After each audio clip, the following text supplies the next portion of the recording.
अगर आपको भी अपनी समस्या सबसे बड़ी लगती है तो इस कहानी को सुनने के बाद आप अपनी समस्या को बहुत ही छोटा समझने लगेंगे।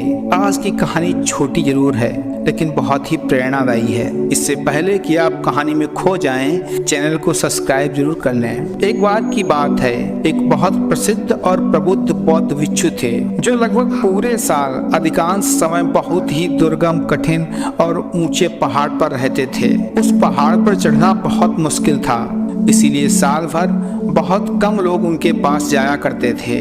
उनसे मिलने वही व्यक्ति जाता था जिसे या तो उनसे मिलने में बहुत ही दिलचस्पी होती थी या फिर उसके सामने कोई बड़ी समस्या होती थी जिसके लिए उसे किसी समाधान की आवश्यकता होती थी।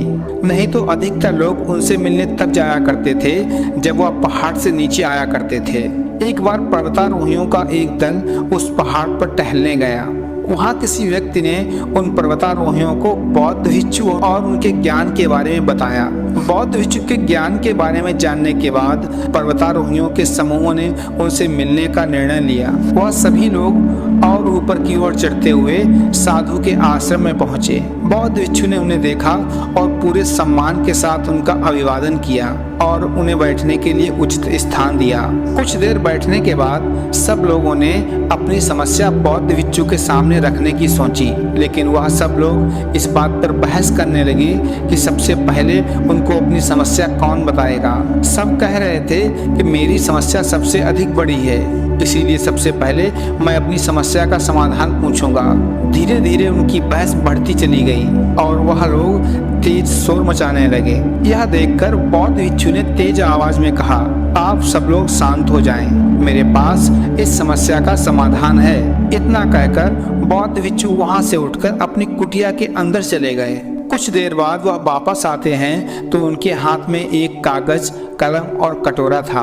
बौद्ध भिक्षु ने कहा, आप सभी लोग एक घेरे में बैठ जाएं और एक पेपर पेन लें और उसमें अपने जीवन की सबसे बड़ी समस्या लिखें और कागज के उस टुकड़े को मोड़कर इस कटोरे के अंदर डाल दें। सबने वैसा ही किया। वे एक गोलाकार घेरे में बैठ गए और अपनी अपनी समस्याओं को कागज पर लिखकर टोकरी में डालने लगे।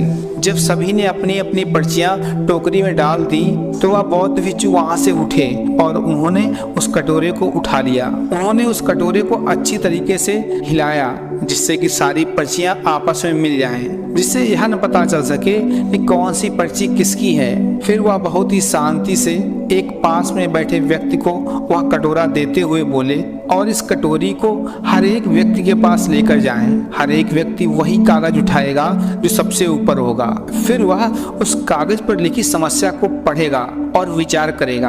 अगर आपके जीवन में भी वही समस्या है जो आप अभी पढ़ रहे हैं या आपकी अपनी समस्या ठीक है। एक एक करके सभी ने कटोरी से कागज को उठाया और एक दूसरे की समस्याओं के बारे में पढ़ा। तब सभी को दूसरों की परेशानी का पता चला तो वह डर गए और अंत में इस निष्कर्ष पर पहुंचे कि उनकी समस्या दूसरों की तरह बड़ी नहीं है। और कुछ ही समय में उन्होंने अपनी समस्याओं के साथ एक दूसरे के कागज लौटा दिए। अब सबके पास अपने अपने प्रश्न आ गए थे और मन में विचार कर रहे थे कि मैं बहुत ही भाग्यशाली हूँ क्योंकि मेरी समस्या उतनी बड़ी नहीं है जितनी दूसरों की बड़ी है। उन सभी ने आंखें खोलने के लिए बौद्ध भिक्षु को हृदय से धन्यवाद दिया और वहां से चले गए। दोस्तों, हम सभी को अपना दर्द बहुत बड़ा लगता है, लेकिन कुछ कहानियां ऐसी होती हैं जो हमें छोटा महसूस कराती हैं। एहसास करें कि हम जिंदगी से कितनी शिकायत करते रहते हैं और हम आभारी होना पूरी तरह से भूल जाते हैं। अगर हम अपने चारों ओर ध्यान से देखें तो हम पाएंगे हर एक व्यक्ति सोचता है कि उसकी समस्या सबसे बड़ी है। सिर्फ वही है जो इतनी सारी समस्याओं का सामना कर रहा है, उसकी किस्मत खराब है। लेकिन अगर हम दूसरों की समस्याओं को देखें और उन्हें ध्यान से सुने तो हमें अपनी समस्या बहुत छोटी लगने लगेगी। हम खुद को भाग्यशाली समझने लगेंगे। हम अक्सर छोटी छोटी समस्याओं के लिए अपने जीवन और अपनी किस्मत को कोसते हैं। अगर किसी का वजन अधिक है तो उसके लिए यह एक समस्या है। अगर किसी का वजन कम है तो उसके लिए भी यह एक समस्या समस्या है, कोई बेरोजगार है तो दुखी है, अगर किसी के पास नौकरी है तो वह अपनी नौकरी से नाखुश है, और यह केवल इसलिए है क्योंकि हमारे पास जो है उसे हम स्वीकार नहीं करते। हम इसे नकारात्मक दृष्टिकोण से देखते हैं और इसे नीचे की ओर खींचते रहते हैं और उदास रहते हैं। इस दुनिया में कोई भी ऐसा व्यक्ति नहीं है जिसके जीवन में परेशानी न हो, और ऐसा कोई दिन आने वाला नहीं है जिस दिन हमारे जीवन की सारी परेशानियां और कमियां खत्म हो जाएंगी, वह आखिरी सांस तक हमारे साथ रहेंगी। जरा सोचिए, अगर हमारे जीवन में कोई दुख और परेशानी न हो तो हम सुख की अनुभूति कैसे कर पाएंगे।